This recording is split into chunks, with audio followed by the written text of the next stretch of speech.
You know that feeling, right? That little clinch in your stomach when the check engine light just pops on out of nowhere? Oh, yeah. Or that sound, that hiss, Yeah. flat tire. Exactly. Or maybe it's just that nagging voice in your head saying you are way overdue for an oil change. Again, Happens to the best of us. it really does. And look, car trouble or even just routine maintenance, it's just, well, it's part of owning a vehicle for pretty much everyone. It's unavoidable. Right.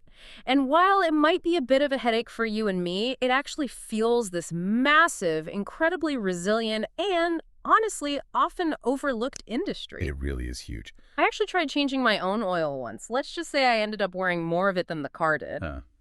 Been there. Sort of. That was the moment I truly appreciated, someone else doing it, or at least having the right parts easily available. Yeah. So today we're doing a deep dive into O'Reilly Automotive, Inc. You probably know the stock ticker, ORLY. Or why, yeah. It's a company that's kind of quietly become this absolute titan in keeping our cars running, especially here in North America. Mm-hmm. They're everywhere. And they're not just, another auto parts store down the street. They are a formidable presence in what's called the automotive aftermarket. Which is basically everything that happens to a car after it's first sold. Right. Repairs, maintenance, upgrades. Exactly. It's a part of the economy that touches all of us, really, whether we think about it much or not. Our goal here in this deep dive is to really pull back the curtain on O'Reilly.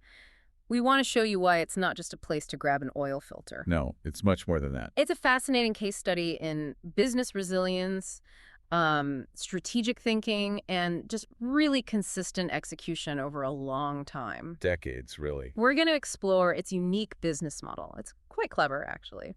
We'll look at the incredibly durable industry it operates in. Super stable industry. We'll dig into its competitive advantages, the things that make it so tough for others to keep up. And, of course, the powerful financial engine driving its success. Yep, the numbers are pretty impressive. But we'll also look at the challenges because, no road is perfectly smooth forever. And the strategies O'Reilly is using to adapt for a future that looks, well, pretty different from the past. Electrification being a big one. Right.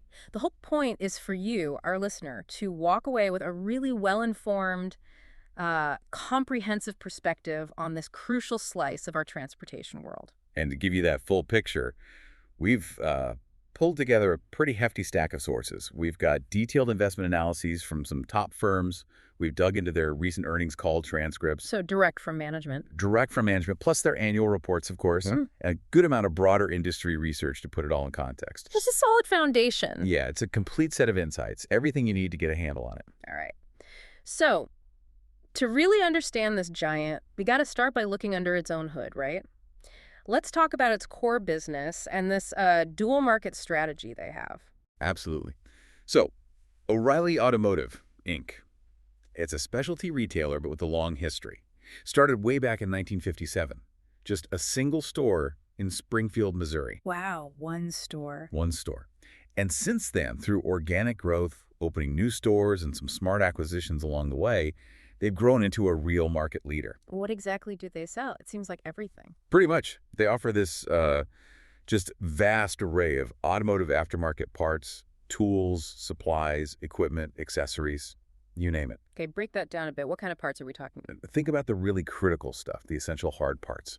Things like alternators, batteries, brake components, calipers, rotors, pads, the stuff that makes your car go. And importantly, stop. The non-negotiables. Exactly. But it's not just the urgent fixes. They also stock all the crucial maintenance items.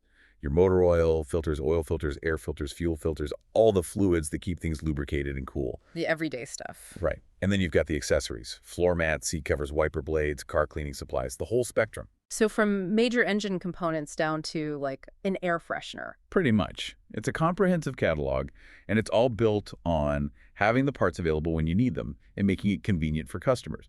They cater to basically any need a car owner or professional mechanic might have.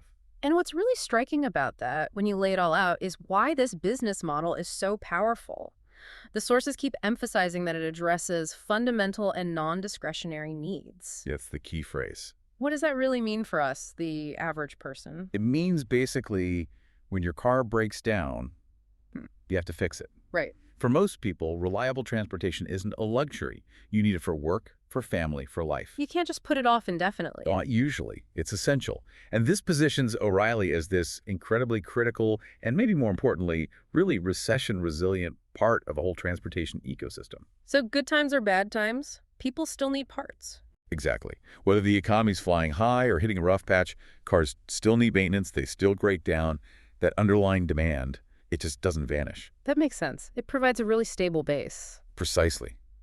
And that leads us right into what I think is one of O'Reilly's most powerful strategic weapons. Their dual market strategy. Okay, dual market, what's that about? It's not just a side thing. It's fundamental to how they operate and succeed. It's how they serve two very different types of customers incredibly effectively. Right. Lots of retailers try to serve different groups, but it sounds like O'Reilly has really nailed it. What's the secret sauce here? Is there a tricky balancing act?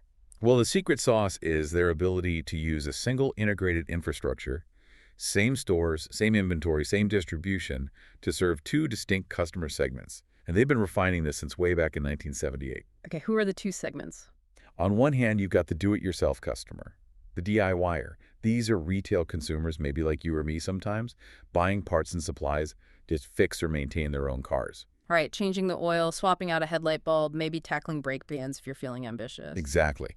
Then, on the other side, you have the do-it-for-me segment, or DIFM. They also call this the professional segment. So mechanics, garages. Independent repair shops, professional service providers, fleet maintenance shops. Yeah.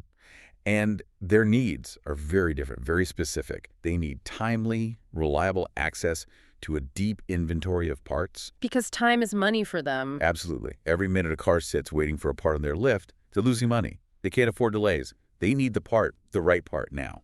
So it's not just that O'Reilly serves both DIY and DIM, it's how they balance it. The sources mentioned that historically it was pretty balanced, right? Like maybe 58% DIY, 42% DIFM back in 2015? Yeah, around that split. But what's really interesting is the recent shift. We looked at the Q2 2025 earnings call. What did that show? It specifically called out the professional, the DIFM business, as the more significant driver of sales growth. They posted over 7% comparable store sales growth in that segment. Pretty strong. Wow. And DIY? DIY grew too, but it was more driven by a higher average ticket size, people buying more stuff or more expensive stuff each visit. There was actually some pressure on the number of DIY transactions. So the pros are really pushing the growth right now, but DIY is still a solid, large base. Exactly.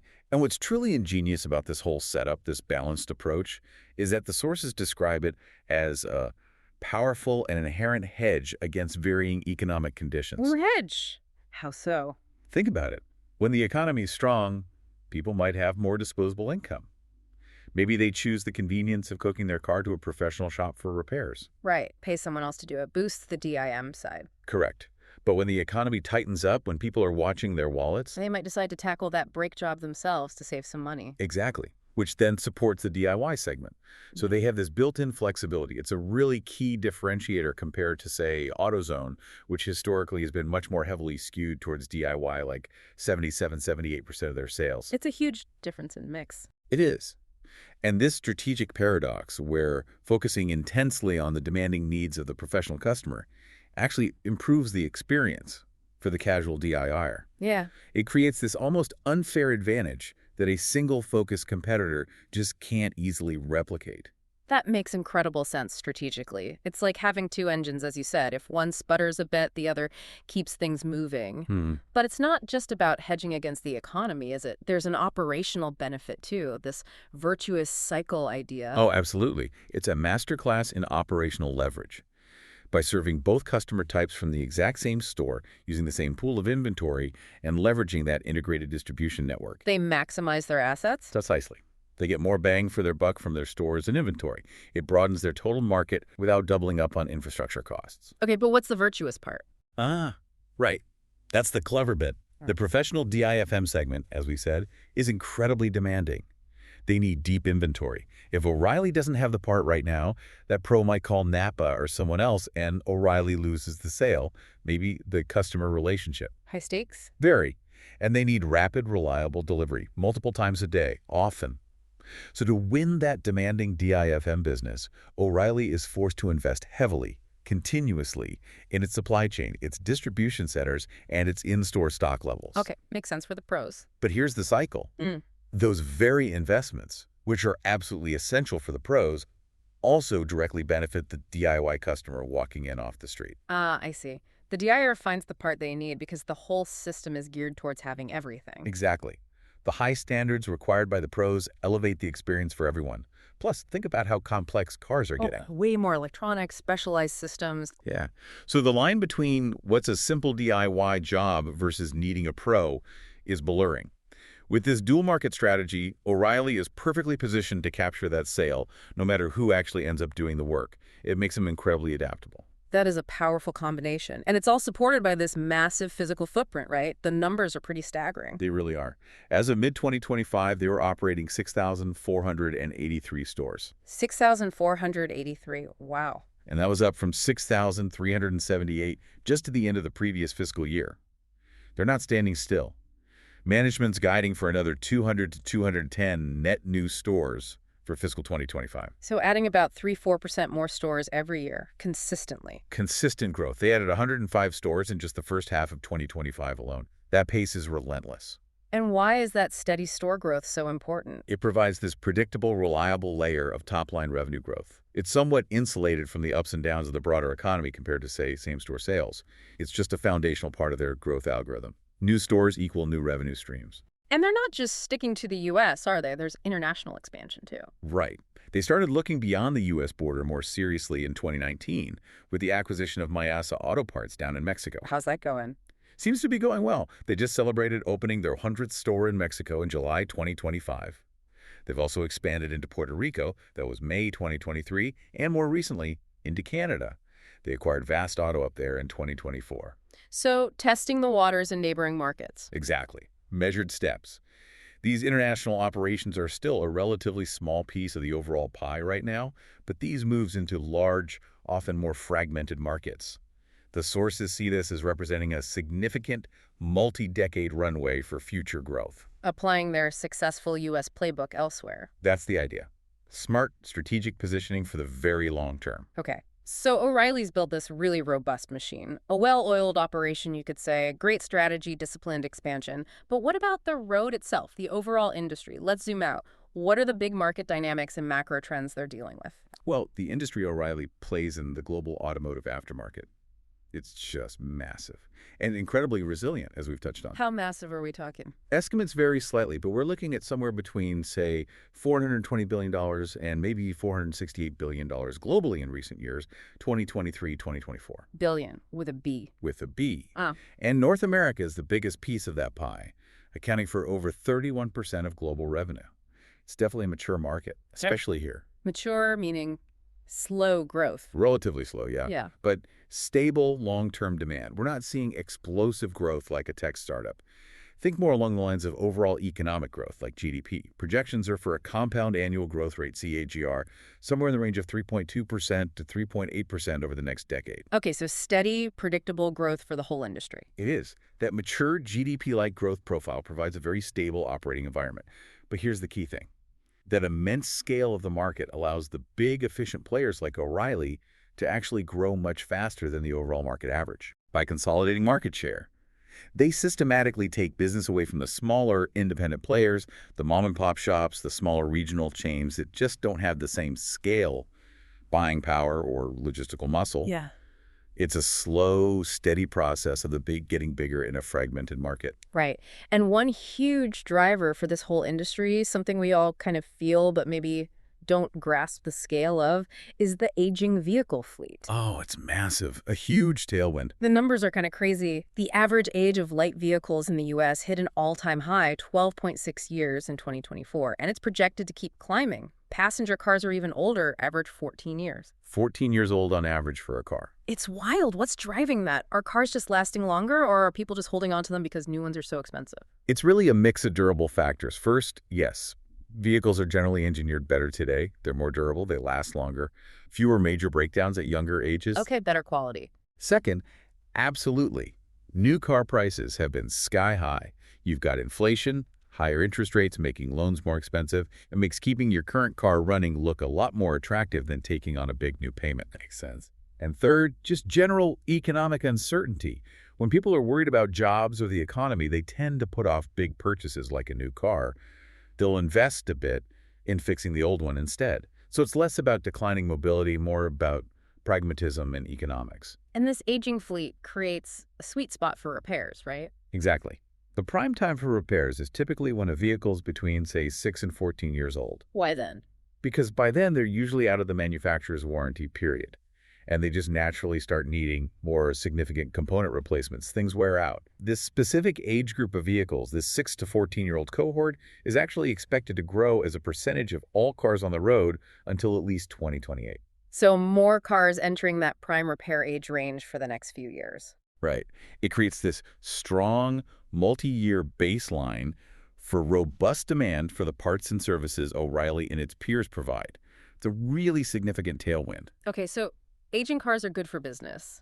But we can't talk about the auto industry's future without tackling the elephant in the garage. Electric vehicles. Yeah. EVs. The big one. The global EV market is expanding incredibly fast, like 40% plus annual growth.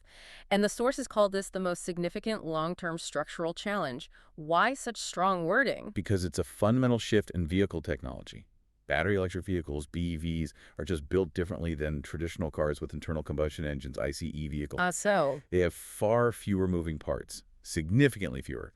This design difference means they completely eliminate the need for over 150 different component types that are standard on ICE vehicles. 150 fewer types of parts? Like what? Think about everything related to the engine itself. Yeah. The fuel system, fuel pumps, injectors, filters the entire exhaust system. Yeah.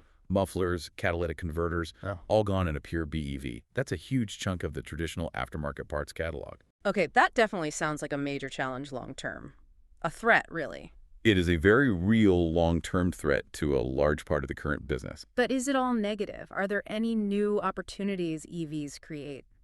Any silver lining? There are.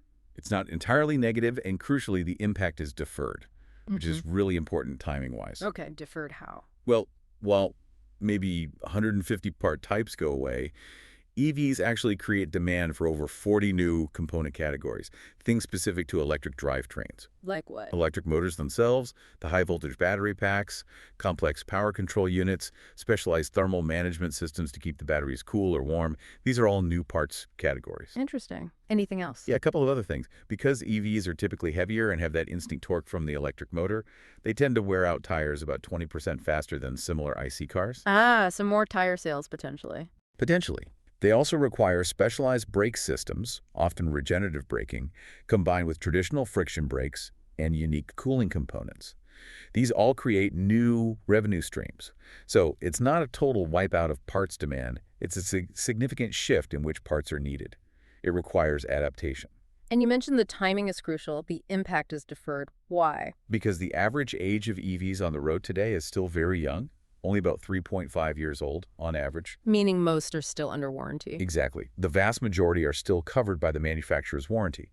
They haven't really entered that prime 6 to 14-year-old repair window yet where they typically need aftermarket parts. Right. People aren't paying out of pocket for many EV repairs yet. Correct. And some research even suggests that the overall cost of routine maintenance and parts repair for an EV could be as much as 60% lower than for a comparable ICE vehicle over its lifetime. 60% lower. Wow. Yeah. So while EVs represent a formidable long-term headwind, the immediate growth O'Reilly is getting from that aging ICE fleet far outweighs any current negative impact from the still very young EV repair market. So if you connect the dots, this actually creates a sort of golden era for the traditional aftermarket business right now, doesn't it? A window of opportunity before the EV transition really hits full force. That's exactly how some analysts are framing it. The data suggests this golden era is likely to last until the early 2030s. Why then? Well, that prime repair cohort of ICE vehicles, the 6 to 14-year-olds, is expected to peak around 2028.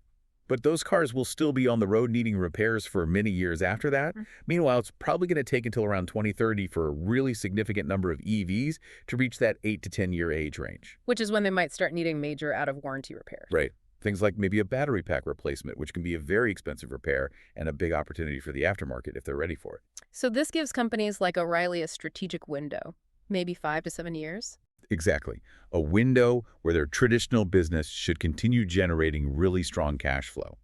The companies that will win in the next era are the ones that use this cash flow wisely. How? What do they need to do? They need to reinvest that cash into building the capabilities for the electric future, developing expertise in battery logistics, handling, storing, shipping those big, heavy batteries, maybe getting into battery remanufacturing, acquiring specialized tools and diagnostic equipment for EVs, and crucially, investing heavily in technician training, both for their own staff and potentially for their professional customers. So it's a critical period of investment and adaptation, not just riding out the ICE wave. Absolutely. Adapt or risk getting left behind when the tide fully turns. Okay, so EVs are the big long-term disruptor. What about the other major trend? E-commerce and digitalization. How's that shaking up the auto parts world? E-commerce has definitely added another layer of competition and forced transformation. Online sales of auto parts and accessories in the U.S. are big business, projected around $44 billion in 2024. 44 billion online? That's huge. It is. And it's not just the direct sales. Online research now influences an estimated $168 billion in total retail parts sales. Think about that. So even if you buy in-store, you probably checked prices or availability online first. Very likely. A huge number, something like 73% of consumers, use retailer websites as part of their buying process. So having a strong digital presence for information, for price comparison, is absolutely essential now. That's a massive online influence. But still, like, if my battery dies suddenly, I need one now. I can't wait 2 days for shipping. I feel like I'd still go to a physical store. Is that just me? No, not at all. You're hitting on a really key point, a structural advantage for the brick-and-mortar guys. Despite all the growth in online sales, the data shows the majority of consumers still prefer to buy auto parts in a physical store. And the main reason is? Convenience. Just like your battery example. Many auto repairs are urgent, unplanned. Your car won't start, your wiper fails in a storm, your brakes start grinding. You need that part immediately to get back on the road. Right. Amazon Prime can't deliver a starter motor in 30 minutes. Not yet, anyway. Pure-play e-commerce platforms just can't compete on that immediate availability dimension for urgent needs. So the winning strategy isn't pure online, it's what? Omni-channel? Exactly. Omnichannel is the name of the game. It's about seamlessly blending a robust online presence for the research, the price checks, maybe ordering non-urgent items with that dense physical store network for the immediate pickup, the expert advice in person, handling returns easily. Got it. So the website and the store have to work together perfectly. Perfectly. That integration is the critical battleground now. Companies that can't effectively blend the digital and physical experiences will likely struggle to capture the whole customer journey and will probably lose share. It really sounds like there are significant barriers to entry in this business, especially at scale, these competitive moats that protect players like O'Reilly. Absolutely. The barriers are formidable for anyone trying to start from scratch or challenge the incumbents head-on at a national level. What are the biggest moats? Well, first, just sheer scale and purchasing power. O'Reilly buys enormous volumes from suppliers, giving them significant leverage to negotiate favorable pricing and terms that smaller players just can't get. Okay, buying power. What else? Second, that dense nationwide store network. Building thousands of stores in the right locations takes massive capital investment and, frankly, decades of execution, finding sites, building or leasing, staffing. It's a huge physical barrier. And that network is critical for the convenience and immediate availability customers demand. Right, you can't replicate 6,000 plus stores overnight. Not even close. But perhaps the most critical moat, the one that's hardest for anyone else to replicate and would truly cripple O'Reilly if they lost it, is their sophisticated, multi-tiered supply chain and distribution network. Okay, why is that the absolute core advantage? Because managing hundreds of thousands, literally hundreds of thousands of unique part numbers or SKUs for all the different cars and trucks out there, and ensuring those parts are available in the right store at the right time, it's incredibly complex. Mind-boggling complexity. It is. It requires huge investments in distribution centers, inventory management systems, logistics, trucking fleets. O'Reilly has built this incredibly efficient system over decades to achieve high in-stock levels, often with multiple deliveries to stores per day. Replicating that logistical capability, extremely difficult, time-consuming, and expensive for anyone else. It's the engine behind their convenience and reliability promise. So buying power, store network, and that killer supply chain. Those moats together create this really durable competitive advantage. It lets O'Reilly defend its position and continue that slow, steady consolidation of the fragmented industry. Okay, so O'Reilly clearly benefits from these industry dynamics, has strong moats protecting it, but how does it actually stack up against its direct rivals? The other big names people know. Let's shift focus now to the competitive landscape. Who's really in the driver's seat here? Right. The U.S. aftermarket, while fragmented overall, is definitely concentrated at the top among the big retailers. You've got O'Reilly, ORLY, AutoZone, AZO, and Advance Auto Parts, AEP, as the main publicly traded players. And Napa. And Genuine Parts Company, or GPC, which operates the Napa Auto Parts stores. Napa's huge player, especially on the professional, the DIFM side we talked about. Okay, so those are the big four, basically. How do they compare? Market cap seems like a good place to start how much investors think they're worth. Yeah, and looking at mid-2025 data, O'Reilly actually leads the pack here by a significant margin. Their market cap was around $87.5 billion. $87.5 billion. Okay, how about the others? AutoZone was second, pretty large too, at $69.7 billion, but then a big drop-off to Genuine Parts Company at $19.4 billion, and Advance Auto Parts way down at $3.6 billion. Wow, that's a massive gap between O'Reilly, AutoZone, and the others. That $87 billion for O'Reilly really suggests investors see something special there. It certainly points to high expectations and a recognition of their consistent performance. Now, foot traffic data tells a slightly different story or adds nuance. Oh, so? Well, in Q1 2024, based on visit data, AutoZone actually had the largest share of visits, around 40%. O'Reilly was second at about 32%. So more people walking into AutoZone. In that period, yes. But here's the interesting part. The momentum. Looking at year-over-year growth in Q2 2024, O'Reilly's store visits grew faster, up 6.7%. AutoZone grew too, but slower, at 4.4%. Ah, so O'Reilly seems to be gaining ground, attracting customers at a faster rate. That's what the data suggests, yeah, gaining share, and maybe even more telling is customer loyalty. How do they measure that? Looking at repeat visits, in April 2024, a remarkable 52% of visits to O'Reilly stores were from repeat customers. Over half were returning customers. Exactly. That was the highest percentage among the major competitors. It points to a really strong, sticky customer relationship. People aren't just trying it once, they're coming back. That's a powerful asset. Okay, let's dive into some financial and operational comparisons from, say, fiscal year 2023. How do they stack up on revenue? In FY23, AutoZone actually had the highest total revenue, with O'Reilly coming in second. So AutoZone was slightly bigger on the top line that year. But what about profitability, margins? That's where O'Reilly and AutoZone really shine together. Their gross margins were very similar and very strong.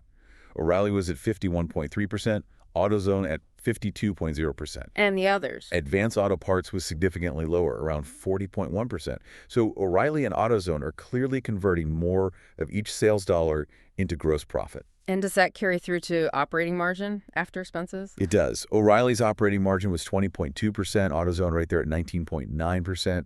Both are absolute leaders in the industry on operating efficiency. And Advance? Way, way lower. Just 1.0% operating margin at FY23. A huge gap, highlighting significant operational challenges there compared to the top two. Okay, what about store count? Who has the most locations? Interestingly, Genuine Parts Company, through Napa, actually has the largest store network, partly due to their franchise model. AutoZone has the second most, and then O'Reilly is third among that group in terms of total store numbers. But O'Reilly's distinctiveness comes back to that DIY DIFM mix, right? Absolutely. That's where O'Reilly really stands out. Their balance is unique, estimated around 42% DIY, 58% DIFM in recent periods. Compared to AutoZone, which is heavily skewed towards DIY, maybe 75% DIY, 25% DIFM.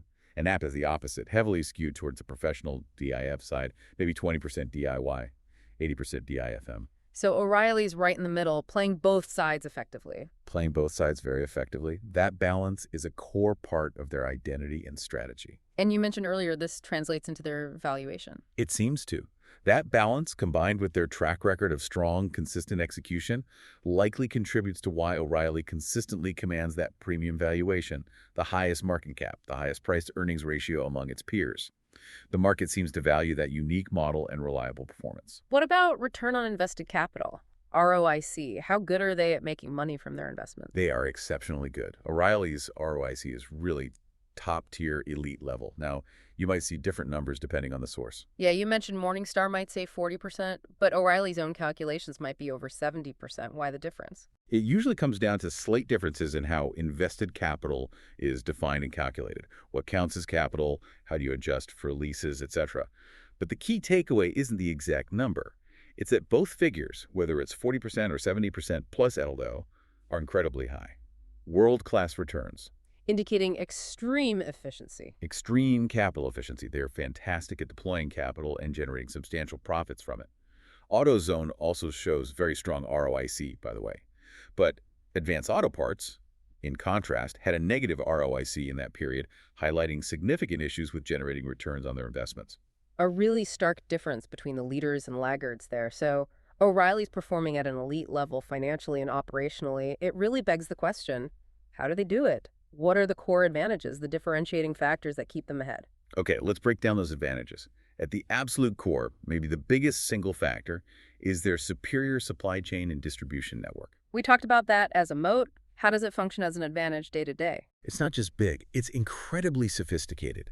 It's multi-tiered, designed specifically to maximize the availability of parts at the store level, where the customer interaction happens.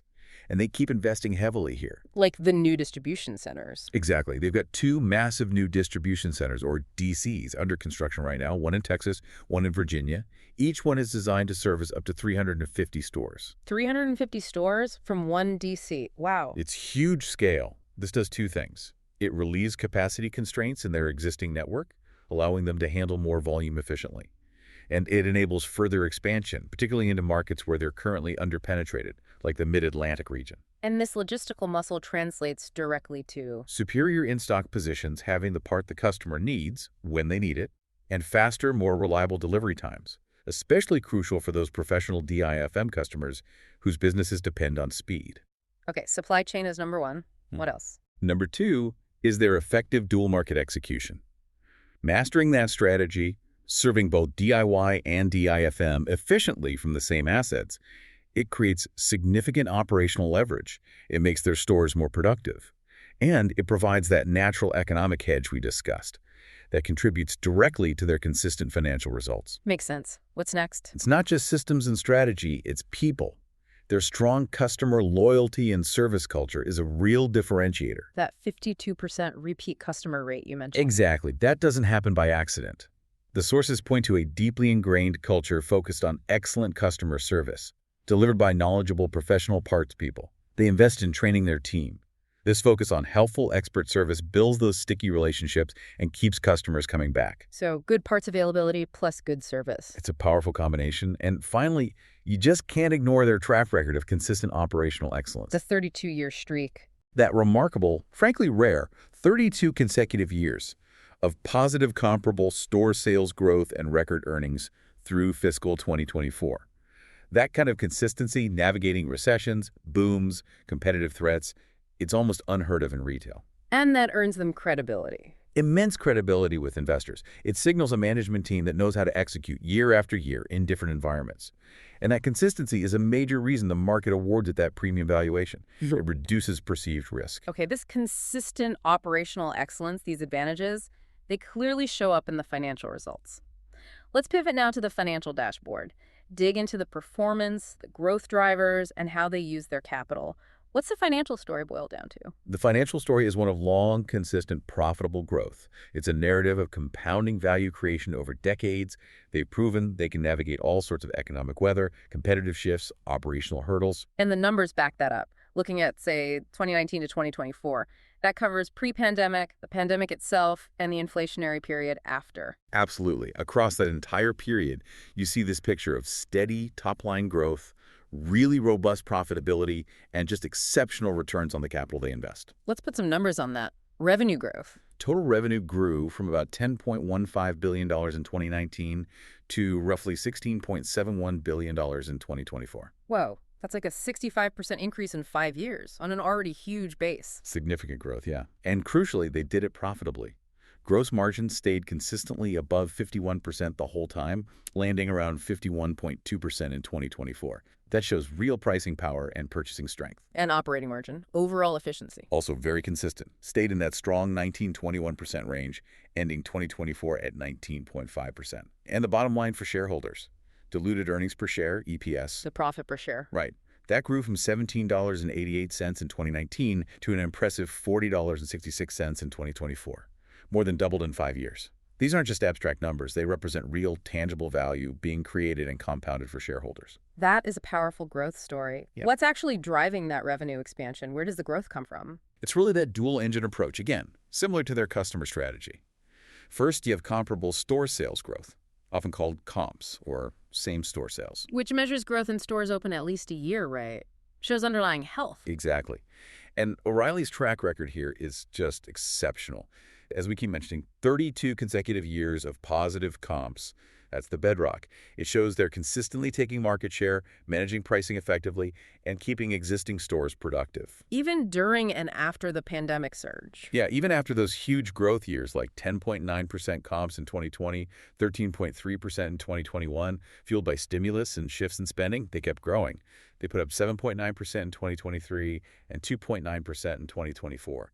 Growing consistently on top of that much larger base is impressive. Okay, so strong organic growth from existing stores. What's the second engine? The second engine is new store openings. They supplement that organic growth by consistently, methodically, disciplinedly expanding their physical footprint. The 180, 200 net new stores per year figure. Right. This provides a predictable, reliable layer of top-line growth that's a bit less sensitive to macro fluctuations than same-store sales.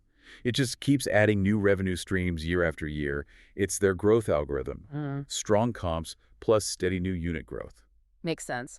And on the profitability side, those margins really are impressive, especially gross margin being better than main competitors. How do they maintain that? That consistent gross margin above 51%, it really speaks to several core strengths working together. Their huge purchasing scale gives them leverage with suppliers. They have an effective pricing strategy. They're competitive, but they clearly maintain discipline to protect profitability. Private label brands probably help too. Absolutely. A favorable sales mix, including their own higher margin private label brands, definitely contributes. And finally, just disciplined inventory management, minimizing obsolescence and shrinkage. All those factors help protect that gross margin, even when costs are rising. And the stable operating margin in the 19-21% range. That's the direct result of those strong gross margins, combined with good control over their operating expenses, the selling, general, and administrative costs, or SG&A. They manage their store labor, distribution costs, and corporate overhead effectively. Okay, strong growth, strong margins. But what really seems to set them apart in the financials is the return on capital and the cash generation. You called them elite. They really are. O'Reilly's business model is just exceptionally efficient at generating high returns on the capital it actually uses. That return on invested capital, ROIC, we talked about. Whether you calculate it as 40% or over 70%, the sheer magnitude is what matters. What does that magnitude tell you? It tells you this is a business with a powerful competitive moat that requires surprisingly little incremental capital to generate substantial profits. They are just excellent at taking $1 of capital and turning it into significantly more than $1 of value year after year. And that efficiency leads to strong cash flow. Directly. High capital efficiency translates into robust and predictable free cash flow, FCF generation. Remember, FCF is the cash left over after running the business and maintaining assets. For fiscal 2025, they guided for $1.6 billion to $1.9 billion in free cash flow. Almost $2 billion in cash generated in a year. Yeah, and that powerful cash flow is the engine that fuels everything else. It allows them to fund their organic growth, the new stores, the new DCs, and execute that very aggressive capital return program for shareholders. Right, let's talk about that capital allocation. How do they decide where the cash goes? It's a very specific approach, isn't it? And notably, no dividend. It's very clear and consistently applied. Priority number one is always reinvesting in the business, specifically in high-return organic growth initiatives. That means funding the annual new store program, investing in expanding and modernizing the distribution network, upgrading technology, things like that. Growth first. High-return organic growth first. After that, they'll look at strategic acquisitions, like the ones in Mexico or Canada, if the opportunity makes sense and meets their return criteria. And only after funding growth. Only after fully funding those internal and external growth opportunities do they return essentially all the remaining free cash flow to shareholders. And the main way they do that is through share repurchases or buybacks, which have been enormous. Absolutely massive. O'Reilly doesn't currently pay a dividend, which is pretty common among their growth-focused peers in the industry. They prefer to return capital via buybacks, and their buyback program is one of the largest and most consistent you'll find anywhere in retail. How much have they bought back? Since the program started back in January 2011 through mid-2025, the company had repurchased a staggering $26.59 billion worth of its own stock. $26.5 billion. It's huge. Just in the first half of 2025, they spent another $1.18 billion buying back 13.3 million shares. This sustained reduction in the number of shares outstanding is a really powerful driver of earnings per share growth over the long term. It makes each remaining share inherently more valuable. And they actually use debt to help fund these buybacks, right? Which leads to that shareholders deficit thing on the balance sheet. That sounds bad, but you said it's not. Right. It's an important accounting nuance to understand. O'Reilly does use debt prudently to help finance the share repurchase program. Their strong, stable cash flows support this leverage. Now, because they've returned so much capital to shareholders via these buybacks over many years, often more capital than their cumulative reported net income, it creates a negative book value, or shareholders deficit, on the balance sheet. Which means assets minus liabilities is negative. Technically, yes, the book value of equity is negative. But for a company like O'Reilly, this is not a sign of financial distress. It's actually a direct and intentional consequence of their capital allocation strategy. It signals a highly efficient capital structure from the perspective of equity holders. How is negative equity efficient? Think of it this way. They're not letting excess capital sit idly on the balance sheet earning low returns. They're actively returning it to shareholders, primarily through buybacks, which, if done well, increases the value of the remaining shares. They've essentially given back more than their accounting book value, but the underlying business remains a powerful cash-generating machine. It's a sign they're sweating their assets hard and maximizing returns for the owners. Okay, that makes more sense. It's counterintuitive, but it's about efficiency, not distress. Still, while the financial picture is clearly strong, growth isn't guaranteed, right? And even O'Reilly faces challenges. Let's look ahead now. What are their strategies for future growth, and what potential bumps in the road are they navigating? Management has a pretty clear, multi-pronged strategy for growth. The primary engine, the most predictable driver, remains that new store expansion, targeting 190 to 10 net new stores a year. It's methodical, supported by that distribution network build-out, and allows them to keep capturing share in this fragmented market. Okay, steady domestic store growth. What else? International growth is the second key pillar, focused on the long term. Their approach is measured, strategic, focusing on adjacent markets, Mexico, Canada, Puerto Rico so far, where they can replicate their successful U.S. operating model. Mexico hitting 100 stores, getting a new DC. Looks like they're committed there. Definitely. Yeah. And Canada and Puerto Rico, being more recent entries, offer really long runways for growth if they can execute effectively. It's about exporting that winning formula. And what about the digital side, e-commerce? Are they trying to become the Amazon of auto parts? Not really. Their digital transformation and e-commerce strategy isn't about beating the pure play online guys at their own game. It's about creating that seamless omni-channel experience we talked about, leveraging their biggest strength, the physical stores. So using digital to enhance the store experience. Exactly. They know many purchase journeys start online research, checking inventory. So they have a robust platform, O'ReillyAuto.com, around since 1999. It's tightly integrated with the stores for things like buy online, pick up in store, BOPIS, checking local availability, even same-day delivery in many areas for urgent needs. And the mobile app helps too. Yeah, the mobile app with features like the VIN scanner is key. Scan your car's vehicle identification number, and it helps ensure you get the right part. That reduces a major customer pain point, ordering the wrong thing.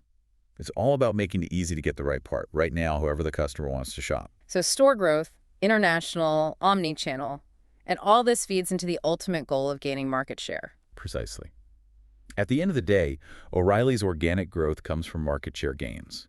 The aftermarket is still full of smaller, independent operators who just can't compete on scale, inventory, or technology. O'Reilly aims to systematically win business from them, especially on the DIM side, where their speed and reliability are huge advantages.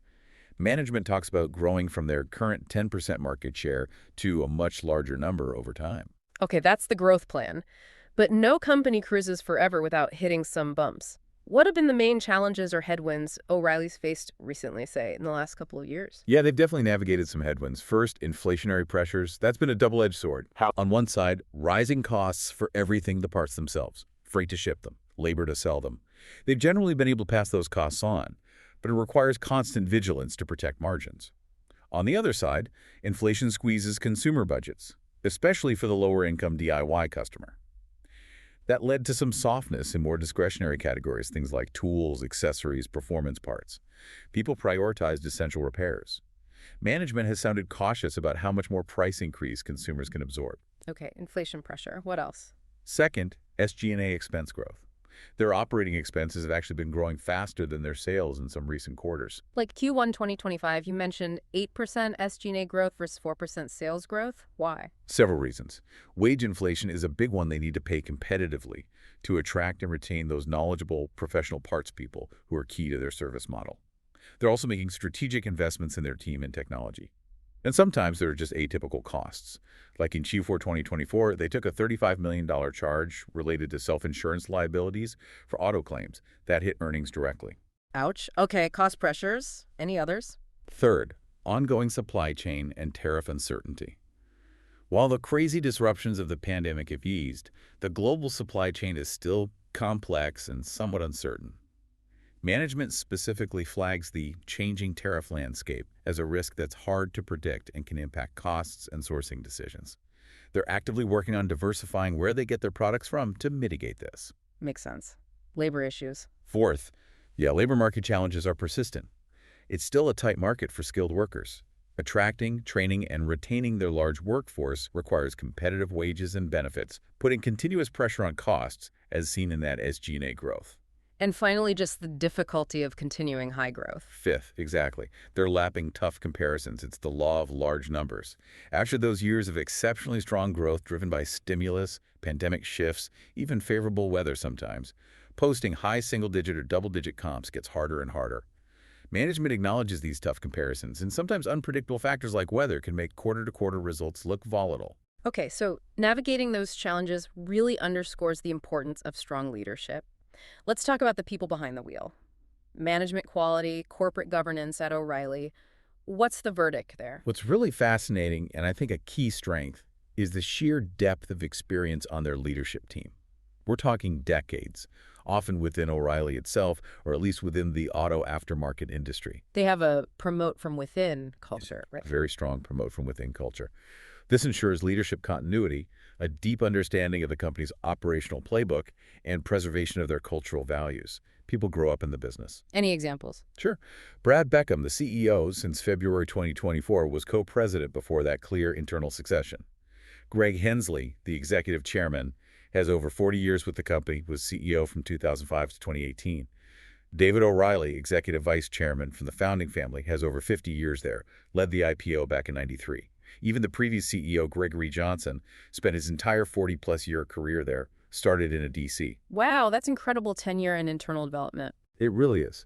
That deep operational knowledge and long tenure at the top are huge assets for consistent execution. And what about the board? And how is executive pay structured to align with shareholders? The board seems well structured. A good mix of affiliated directors who know the company inside out and independent directors bringing external expertise in areas like retail, finance, supply chain. Crucially, the key committees audit, human capital and compensation, governance are composed of independent directors providing proper oversight. And compensation, does it incentivize the right things? It appears well aligned. Executive compensation is heavily performance-based.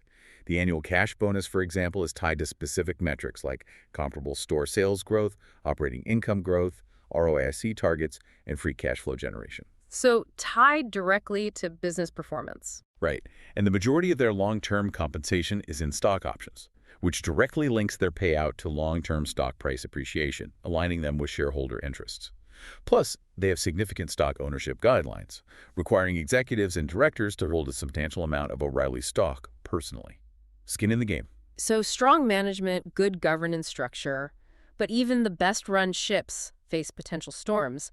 What are the main risk factors, the road hazards O'Reilly needs to watch out for? You're right. No business is without risk. We can group them. First, strategic and competitive risks. Like the economy. Yeah, despite their resilience, a really severe economic downturn could still hurt them if it significantly reduces miles driven or forces deep cuts in consumer spending. And intense competition is always there from AutoZone, Napa, Advance, but also mass merchandisers like Walmart, car dealerships, parts departments, and increasingly online retailers. That competition always creates potential pricing pressure. And the big one, EVs. Absolutely. The most significant long-term strategic risk remains that long-term EV transition. If O'Reilly fails to adapt its parts mix, its supply chain, its service offerings effectively over the coming decade as the vehicle fleet electrifies, it could genuinely threaten their future growth and profitability. That's the existential one, long-term. Any other strategic risks? Just the ongoing challenge of future growth execution. Finding good new store locations gets harder over time. Integrating future acquisitions smoothly always carries risk. Okay, those are strategic. What about operational or financial risks? On the operational and financial side, supply chain disruptions are always a risk. Geopolitical events, tariffs, shipping problems, key supplier issues, anything that impacts parts availability or cost.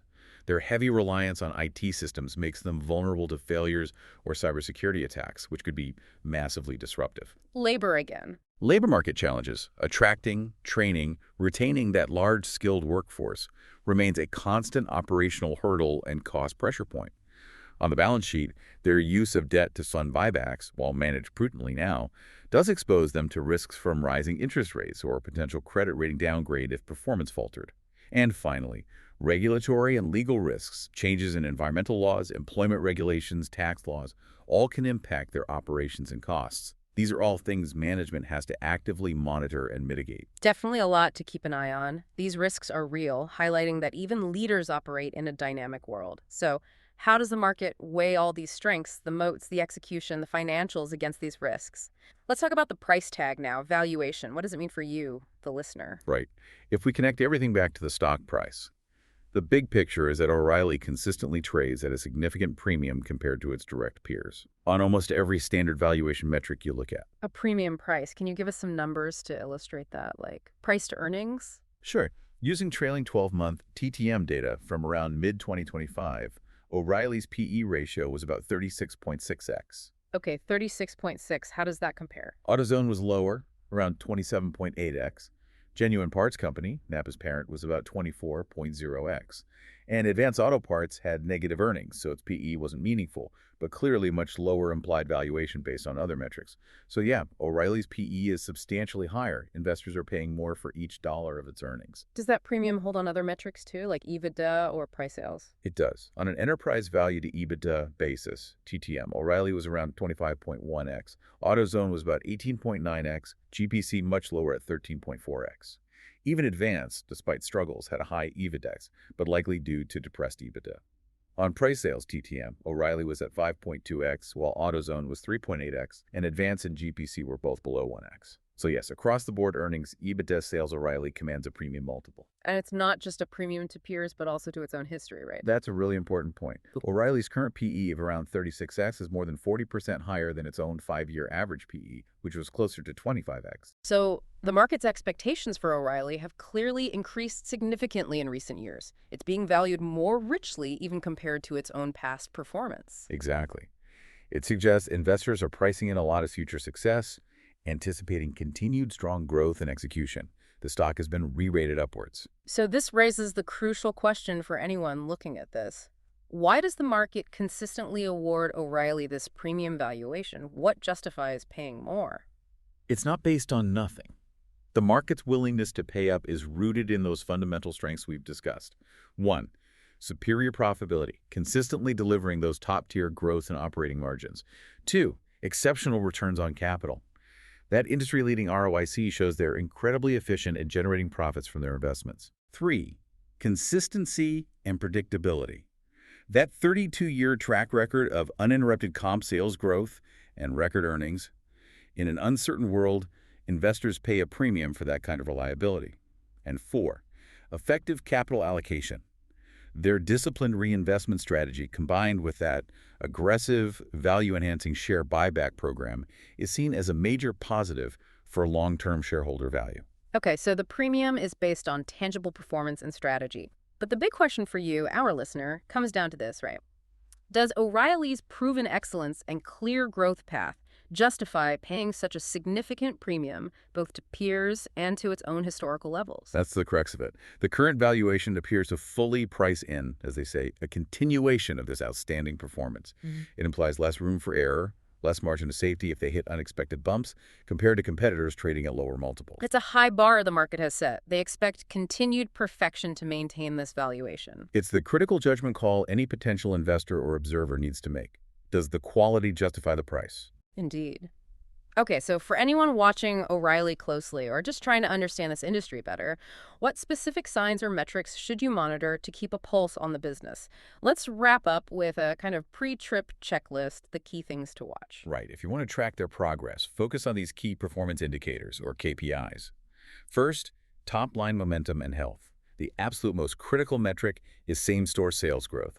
Watch that quarterly number closely. And within same-store sales, Break it down into its components. Ticket count, or transaction count, which tells you about customer traffic volume is going up or down, and average ticket size, which reflects how much people are spending per visit, driven by items per basket, product mix shifts, and price inflation.